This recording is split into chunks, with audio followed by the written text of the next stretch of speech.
Bonjour à tous, je suis Axel de BTS Tertia et donc dans cette vidéo je vais vous montrer un petit peu la méthodologie à utiliser pour répondre au sujet de management au niveau du BTS tertiaire. Alors je vais vous lister tous les BTS qui appartiennent au BTS tertiaire, comme ça vous allez un petit peu voir déjà si vous êtes concerné ou non par la méthodologie que je vais vous enseigner ici. Alors il y a le BTS assistant de gestion PME PMI, le BTS assistant manager, le BTS commerce international, le BTS communication, le BTS comptabilité et gestion, donc le BTS CG, le BTS management des unités commerciales, donc le BTS MUC, le BTS NRC, donc négociation et relations clients, et le BTS transport et prestations logistiques.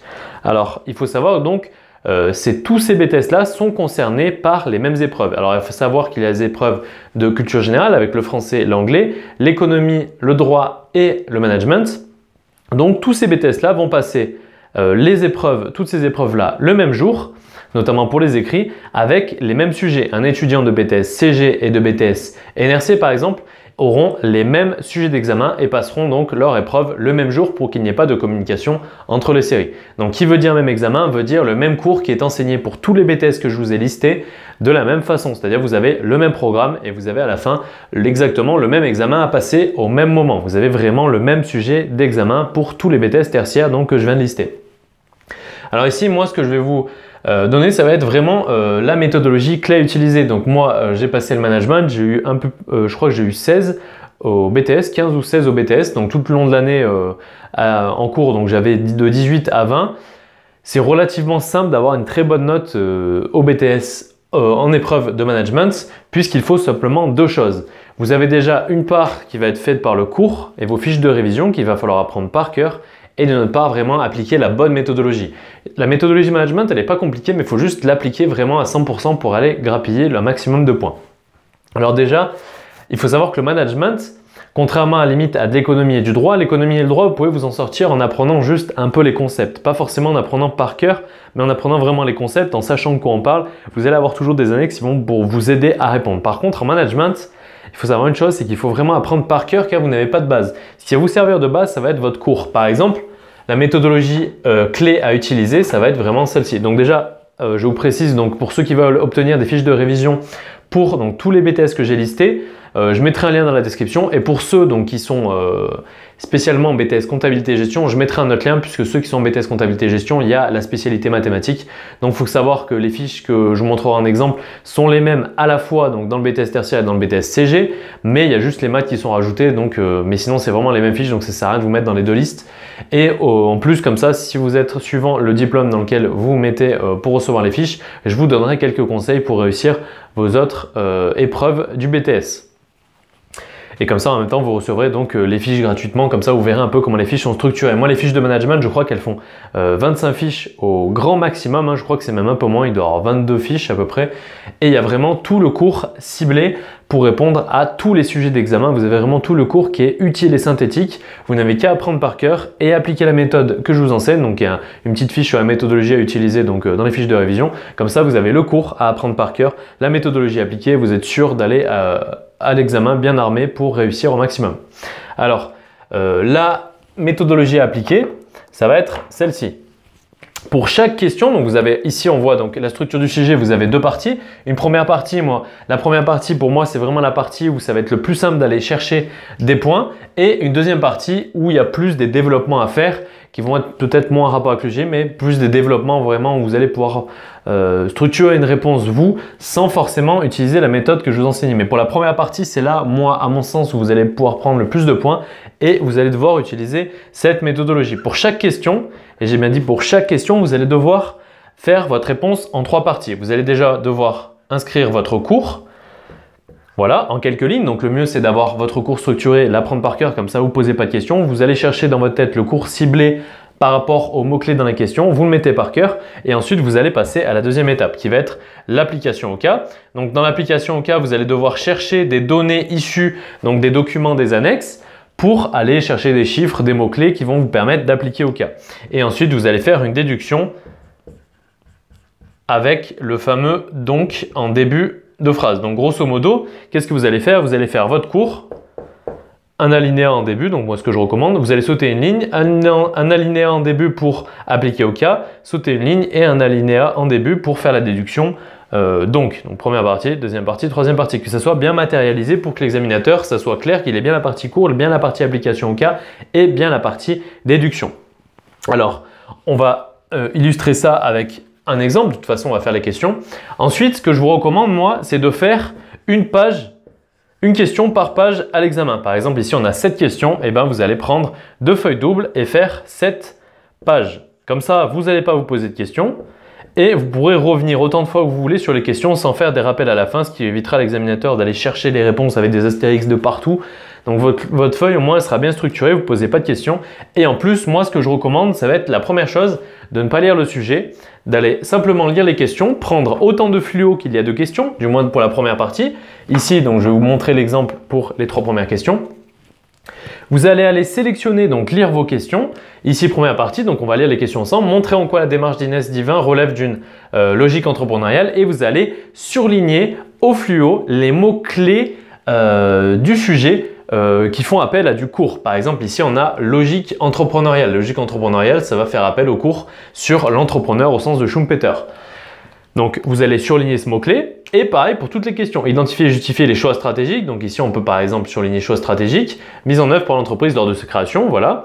Et troisième question, par exemple, justifier le choix du mode de production. Donc ici, on a le mode de production qu'il faudra mettre un cours dessus, de l'entreprise compte tenu de sa stratégie de domaine.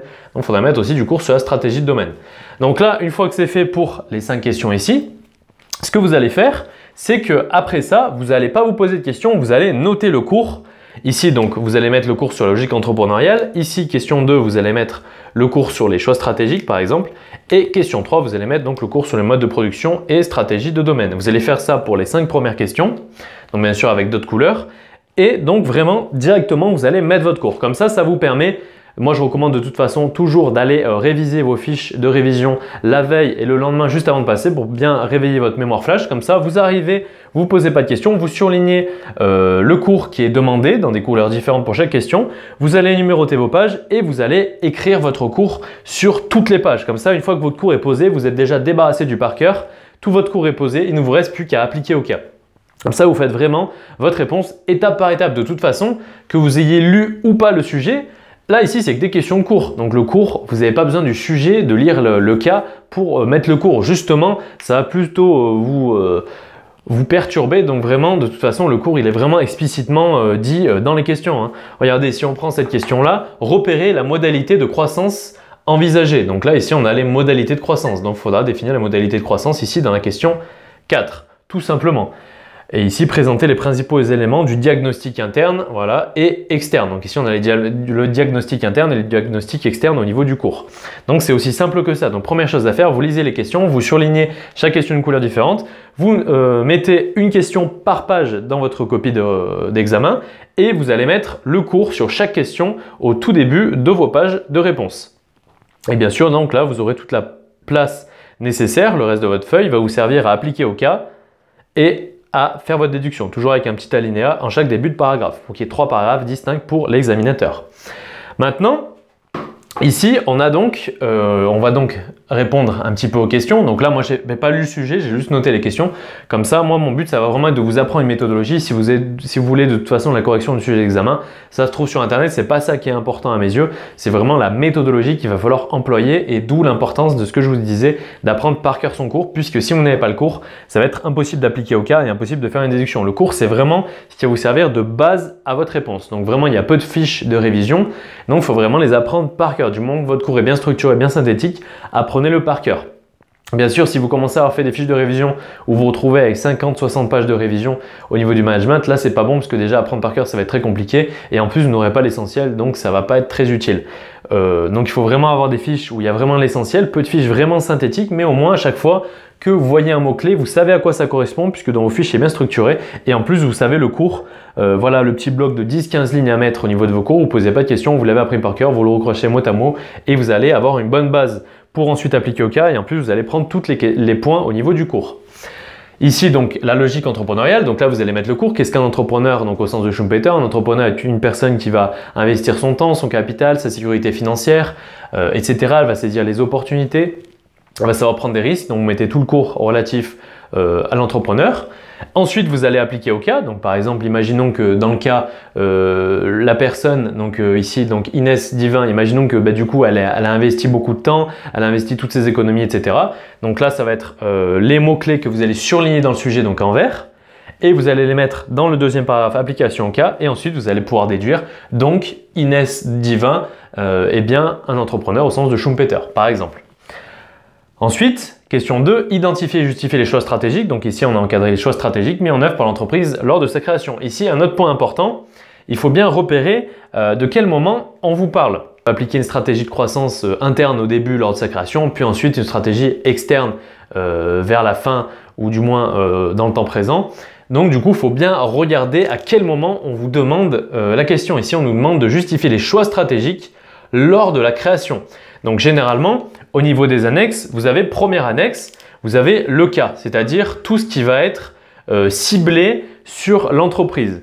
Donc là, ça va faire une feuille à 2 feuilles simples, ça va vraiment être juste après vos questions et c'est ce qui va vous permettre à répondre à 95% des questions de la première partie. Les ressources vont surtout vous servir au niveau de la deuxième partie et un petit peu dans la première partie, mais généralement, de toute façon, moi je vais vous signaler pour chaque question si on n'utilise que le cas ou alors les ressources. Mais généralement, on utilise quasiment que le cas ici et je vais vous apprendre à savoir si on utilise les ressources ou non dans les questions.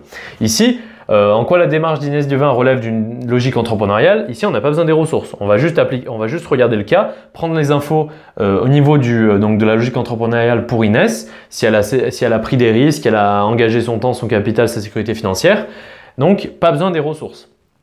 Identifier et justifier les choix stratégiques mis en œuvre par l'entreprise lors de sa création. C'est pareil, ici c'est ciblé sur l'entreprise elle-même, donc sur le cas. Les ressources, généralement, ça va être tout ce qui va être environnement concurrentiel, le marché. Ici, je crois que ça parle de parfum, donc le marché du parfum, etc.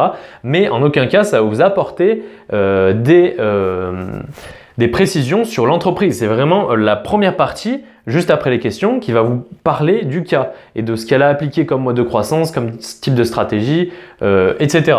Donc vraiment, les ressources, ça va servir à appuyer vos réponses lorsqu'on vous demandez, par exemple, le diagnostic externe, l'intensité concurrentielle, évaluer le marché des fleurs ou le marché ici des parfums. Mais ça ne va pas vous servir à répondre aux questions sur vraiment le cas. Le cas, c'est vraiment les premières pages. Donc ici, ça s'appelle le cas parfum divin, juste après les questions. C'est vraiment ces 2 feuilles simples, je crois, qui vont vraiment vous servir à répondre à la première partie. Ça ne sert à rien d'aller vous perdre dans les ressources tout de suite. Donc du coup, vous lisez bien la première partie sur le cas, vous lisez plusieurs fois et vous allez surligner dans la couleur que vous avez définie ici. Par exemple, ici, on a surligné logique entrepreneuriale en vert. Vous allez surligner tous les mots-clés dans le cas, dans l'annexe, dans la première annexe, qui vont vous être utiles pour répondre et appliquer au cas sur la première question. Vous allez faire la même chose pour chaque question, ici en rouge, ici en noir. C'est pour ça qu'il faut bien utiliser une couleur différente pour chaque question. Vous allez donc lire plusieurs fois le cas et à chaque fois surligner de couleurs différentes pour avoir la corrélation avec la question. En noir, vous allez avoir tout ce qui va être toutes les parties de l'annexe que vous allez utiliser pour faire l'application au cas de la question 3. En rouge, tout ce qui va vous être utile pour faire l'application au cas de la question 2. Et ici en bleu, tout ce qui va être utile pour faire l'application au cas sur la question 4. Et ainsi de suite pour chaque question de la première partie. Comme ça, vous avez posé votre cours et après pour l'application au cas, vous n'avez plus qu'à suivre votre code couleur et aller renoter au propre les mots et les chiffres clés que vous avez notés, que vous avez surlignés dans votre sujet pour appliquer au cas et ensuite la déduction viendra d'elle-même. Ici, donc, les choix stratégiques. Donc, au niveau des choix stratégiques, ici, donc, on sait directement qu'on va nous parler du cours sûrement sur les stratégies globales d'Igorantsev, c'est-à-dire la stratégie de spécialisation et de diversification. Vous allez donc mettre tout votre cours. Vous allez détailler les 2 types de stratégies.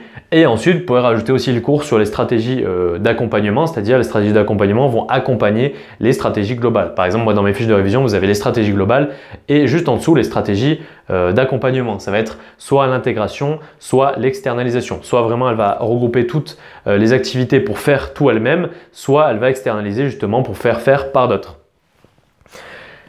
Donc voilà, donc ici vous allez mettre tout votre cours sur les stratégies globales et les stratégies d'accompagnement. Donc déjà vous allez mettre tout votre cours ici, vous allez prendre toutes les questions de cours. Ensuite, donc mis en œuvre par l'entreprise, donc ici on nous dit bien les stratégies mises en œuvre lors de la création. Donc ensuite vous allez piocher dans l'annexe pour voir quel est le type de stratégie, donc ça va être relativement facile, hein. Soit elle a diversifié ses produits, soit en gros elle se spécialise sur un seul secteur. Par exemple ici peut-être qu'elle se spécialise uniquement sur le parfum et vraiment elle cible sur un seul secteur d'activité, les parfums par exemple pour telle tranche d'âge ou pour tel type de personnes. Donc vraiment généralement c'est vraiment explicite, hein, dans les sujets d'examen, c'est relativement simple. Une fois que vous avez le cours, c'est relativement simple d'aller voir quel est le type d'appliquer au cas et de faire la déduction. Donc là vous appliquez au cas et ensuite par exemple vous allez faire la déduction. Donc l'entreprise Parfum Divin utilise une stratégie de spécialisation par exemple. Question 3. Justifier le choix du mode de production de l'entreprise compte tenu de sa stratégie de domaine. Ah bah ici on a stratégie de domaine, donc vous allez déjà définir les types de stratégie de domaine. Donc selon Porter, il y a 3 types de stratégies de domaine. C'est aussi les stratégies concurrentielles ou stratégies génériques. Ça va être donc la stratégie de domination par les coûts, la stratégie de focalisation et la stratégie de différenciation. Alors il faut savoir qu'une entreprise, elle peut bien évidemment mettre en œuvre plusieurs de ces stratégies. Donc il y a 3 stratégies de domaine, mais elle peut en mettre en œuvre plusieurs. Donc généralement, elle peut par exemple mettre en œuvre la stratégie de domination par les coûts avec la stratégie de focalisation ou la stratégie de différenciation avec la stratégie de focalisation. Généralement, c'est la stratégie de focalisation qui va se greffer avec une des autres si elle utilise 2 types de stratégies de domaine, mais par contre c'est vraiment impossible à mon sens d'avoir une stratégie de domaine avec une stratégie de différenciation. C'est vraiment rare, donc généralement c'est s'il y en a plusieurs, donc c'est soit une des 3, soit stratégie de domaine et focalisation ou stratégie de différenciation et focalisation en même temps. Donc voilà, vous allez mettre tout le cours sur les stratégies de domaine. Ensuite, le choix du mode de production. Donc là, ensuite, vous allez définir quel est le type de stratégie qu'elle utilise. Donc dans l'application au cas, vous allez faire une déduction. Donc elle utilise une stratégie par exemple de différenciation et de focalisation. Et ensuite, vous allez mettre tout le cours relatif au mode de production, puisqu'ici on nous demande de justifier le choix du mode de production compte tenu de sa stratégie de domaine. Donc la stratégie de domaine, ça veut dire que c'est la première partie de notre réponse et la deuxième partie va être sur le mode de production. C'est-à-dire que la stratégie de domaine, imaginons qu'elle ait une stratégie de domaine sur la différenciation. Donc ça veut dire que généralement le mode de production va être du flux tiré, je crois, c'est-à-dire que c'est la demande qui va faire la production. Par exemple, imaginons que ici les clients veulent des parfums d'une telle couleur, d'une telle forme, vraiment que le client puisse personnaliser sa production. On ne peut pas en faire en masse, puisque si on en fait en masse des carrés, des ronds, des triangles et que quelqu'un veut une forme isocèle, par exemple, ou une forme losange, du coup, tout ce qu'on a produit, ça sert à rien. Donc ici, ça va vraiment être le client qui va définir son besoin et du coup, la production va se faire par rapport à la demande du client. Donc le client fait sa demande et ensuite, on lance la production pour répondre aux besoins. Mais lorsque, par exemple, on va avoir une stratégie de domaine de type domination par les coûts, généralement, ce qui va accompagner comme mode de production, ça va être un type de production flux poussé. C'est-à-dire, on va produire en masse et ensuite, on va vendre. Par exemple, on va produire en masse des bleus, des rouges, des verts. Et on va vendre. Donc on va faire 3 types de couleurs et les 3 types de couleurs vont se vendre. Donc ça ne va pas être personnalisé puisqu'il n'y aura que 3 types de couleurs. Ça va être de la production de masse. Puisqu'on a de la domination par les coûts, pour faire une production, une stratégie de domaine de type domination par les coûts, c'est-à-dire qu'on veut faire des coûts très faibles, on ne peut pas faire de la production à la demande. Parce que qui dit production à la demande, dit une production plus lente et plus personnalisée, avec des prix du coup logiquement plus chers. Que ici de la stratégie de domination par les coûts, ça va être une production en masse, du coup on va pouvoir faire des économies au niveau des fournisseurs, des économies au niveau des matières premières, des économies au niveau du travail, etc. en utilisant des machines, ça va aller très vite. On va faire par exemple des dizaines de milliers de t-shirts, imaginons, ou là dans notre cas des dizaines de milliers de bouteilles, et on va les vendre, mais il n'y a aucune personnalisation. Donc du coup là on peut appliquer donc une mode de production vraiment par série et par gros volume. Alors que dans le cas d'une stratégie de différenciation, puisqu'on va se différencier, généralement on va se différencier par la qualité de nos produits. Ici, ça serait par exemple la personnalisation des bouteilles de parfum, des couleurs, des formes. Donc ici, ce sera une mode de production liée à la demande. C'est la demande qui va entraîner la production. Donc voilà. Vous mettez bien le cours sur les stratégies de domaine, vous appliquez au cas et ensuite le cours sur les modes de production et vous appliquez au cas. Après les modes de production, ça sert, vous pouvez définir les 2 principales, c'est-à-dire c'est la demande qui fait la production, donc flux poussé ou flux tiré. ou alors la production en masse, ou alors production à l'unité par rapport à la demande, mais ça ne sert à rien de trop vous étaler. Par contre, les stratégies de domaine, définissez bien les 3 stratégies de domaine. Ensuite, question 4, repérer la modalité de croissance envisagée par Inès Divin en 2016 et analyser son intérêt pour l'entreprise. Ici, c'est pareil, on vous dit bien la modalité de croissance envisagée par Inès Divin en 2016. On ne vous dit pas lors de la création, on vous dit bien en 2016. Donc, il faudra bien aller chercher dans la première partie de l'annexe, c'est-à-dire le cas, toute la partie qui nous parle de 2016 pour bien déjà cibler la réponse et pas faire de hors-sujet. Pas parler de la modalité de croissance qui a été utilisée lors de la création. Là, on nous demande la modalité de croissance envisagée en 2016. Donc, ça veut dire que si elle est envisagée, ça veut dire qu'on n'est pas encore en 2016 ou alors on est début 2016 et la modalité de croissance qu'elle compte envisager, pas qu'elle a déjà mis en place au début. Ne faites pas du hors-sujet et regardez bien ici, c'était lors de sa création et ici on nous demande la modalité de croissance en 2016. Donc il faut vraiment bien cibler votre question. De toute façon, il y a peu de phrases dans les questions, il faut vraiment aller cibler les mots-clés et cibler les dates qu'on vous demande pour bien répondre juste et pas à côté de la plaque. Donc voilà, les modalités de croissance et analyser son intérêt pour l'entreprise. Donc ici, vous ne posez pas de questions, vous avez le cours sur les modalités de croissance. Donc, question 4, vous allez mettre les 3 types de croissance.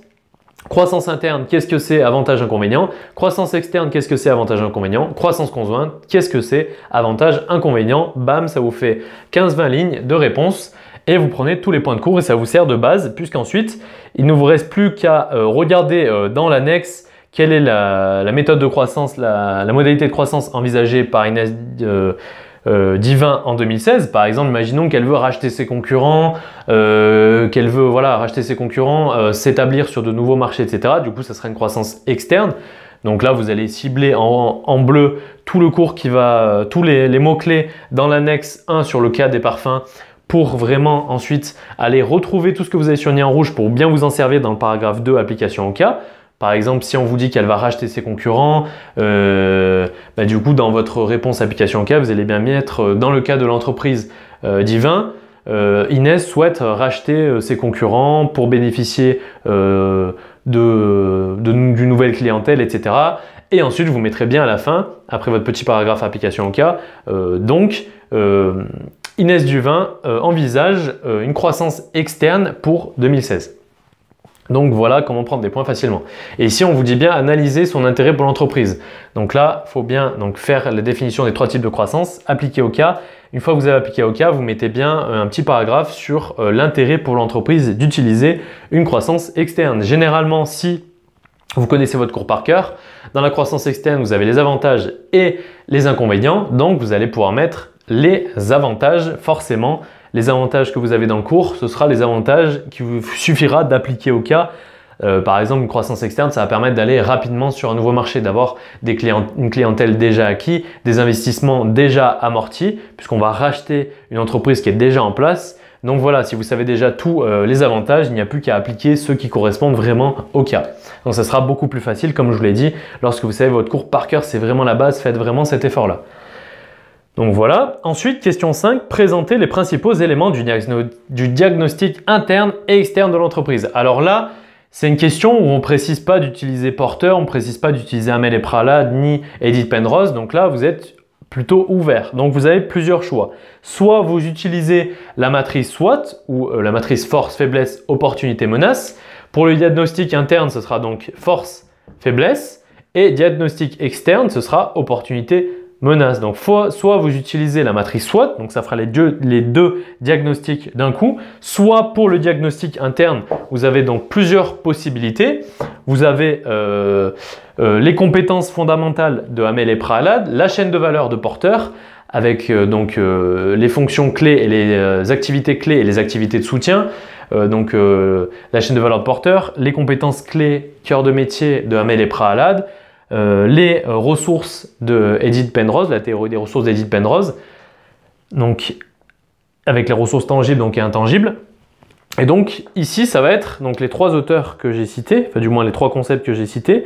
Vous allez en sélectionner un, donc un seul suffit, ça sert à rien de mettre les 3, vous en sélectionnez un seul et vous allez mettre pour chaque cas bien si c'est une force ou une faiblesse. Qui dit diagnostic interne dit force et faiblesse et qui dit diagnostic externe dit opportunité ou menace. Donc, le diagnostic interne, il va falloir prendre des données qui sont internes à l'entreprise, c'est-à-dire vous allez les retrouver dans le cas. Par contre, au niveau du diagnostic externe, ici, ça va être tout ce qui est extérieur à l'entreprise. Donc, c'est là où vous allez commencer à faire intervenir vos ressources, puisqu'ici, on vous parle de ce qui est externe à l'entreprise. Donc, l'intensité concurrentielle, les prix des concurrents, etc. Ça, vous allez le trouver dans les ressources.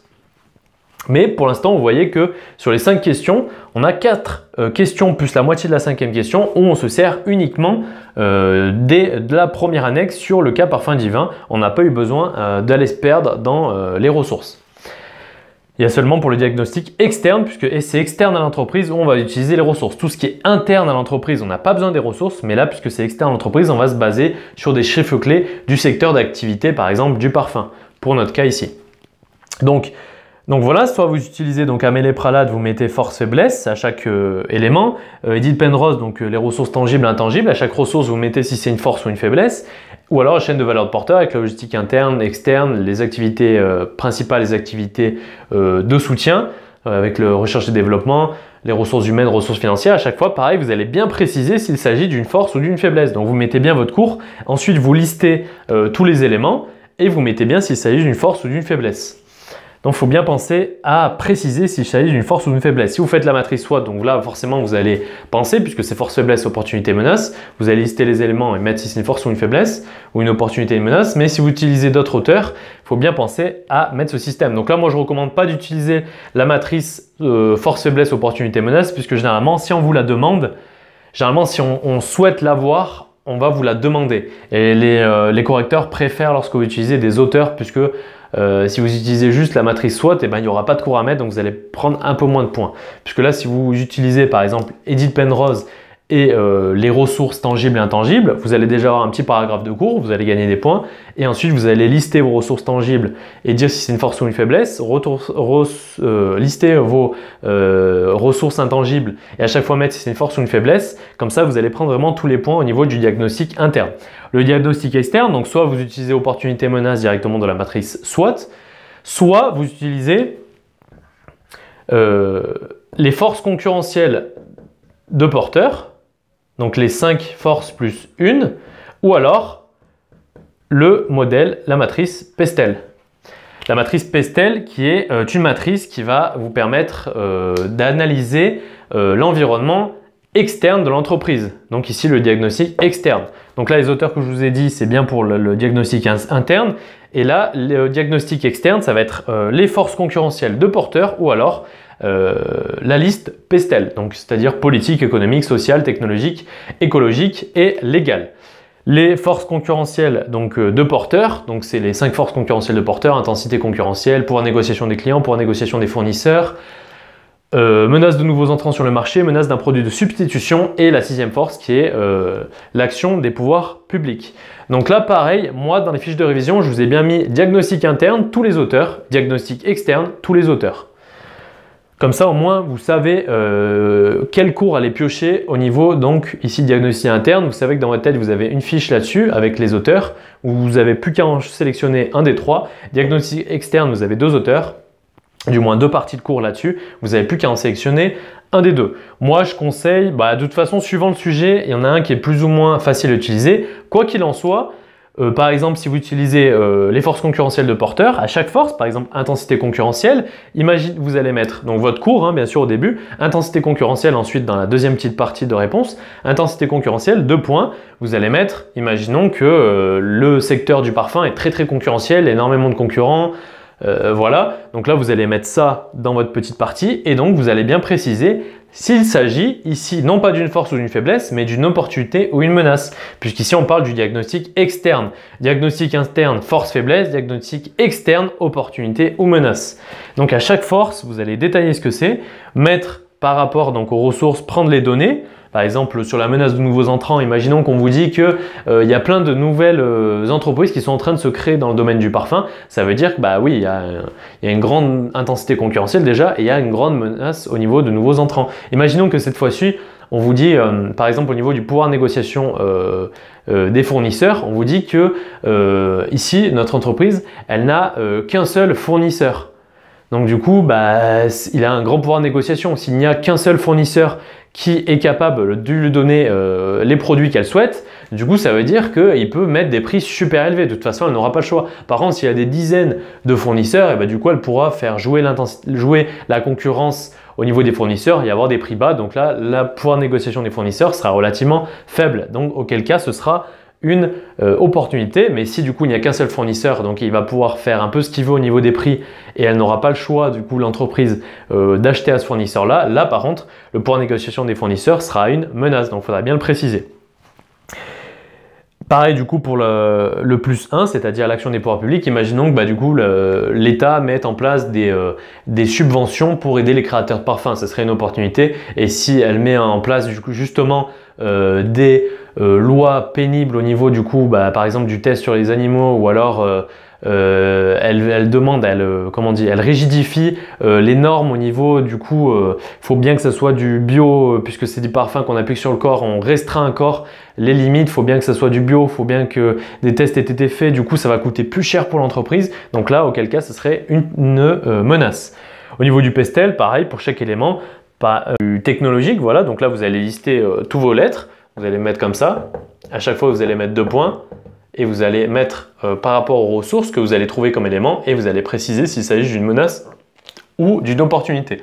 Imaginons qu'au niveau, on va prendre un cas qu'on n'a pas pris dans les forces concurrentielles, au niveau du technologique, imaginons que là, donc vous allez mettre votre T, au niveau du technologique, imaginons que pour faire des parfums, il faut de plus en plus, les concurrents par exemple, utilisent de plus en plus de nouveaux appareils qui font des parfums de mieux en mieux, avec des senteurs plus raffinées, etc. Et que l'entreprise, donc ici de Inès Divin, ne possède pas ces nouveaux appareils très technologiques. Et bien ici, l'environnement technologique va être une menace, puisque du coup, elle va devoir investir, elle, dans ces appareils pour se mettre à jour. Donc là, ça sera une menace puisqu'elle va devoir faire des investissements.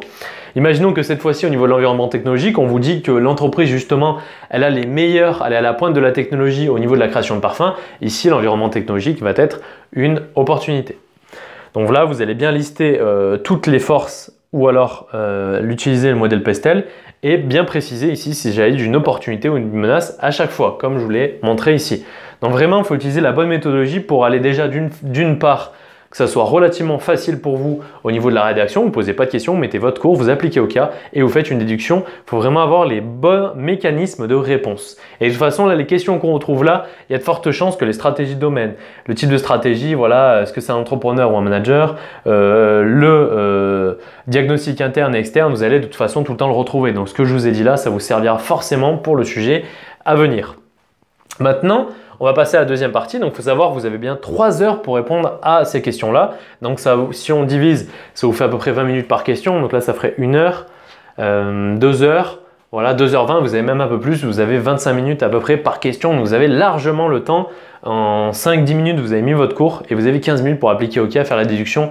Croyez-moi, hein, généralement, il va vous rester 15-20 minutes à la fin bien. Donc, comme ça, vous relisez bien votre copie, vous corrigez bien les fautes, comme ça sera impeccable. Surtout si vous avez bien structuré avec le cours, avec les petits alinéas, sauter une ligne, 2e alinéa pour le 2e paragraphe et sauter une ligne et 3e alinéa pour le 3e paragraphe avec la déduction. Si vous faites bien ça avec le cours, l'application au cas, la déduction, croyez-moi, vous allez vraiment avoir une super note, surtout si vous connaissez votre cours par cœur et vous savez bien appliquer la bonne méthodologie.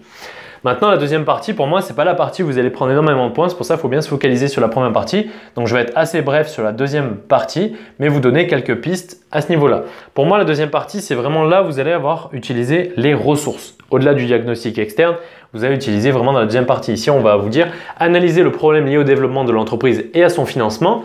Ici, là, on vous parle bien lié au développement de l'entreprise et à son financement. Donc là, même pas besoin des ressources, c'est encore une question vraiment sur le cas. Là, imaginons donc à son financement, imaginons que du coup, ça va nous faire un rappel aux modalités de croissance. Imaginons qu'elle applique une croissance externe, ça veut dire qu'elle va racheter ses concurrents, etc.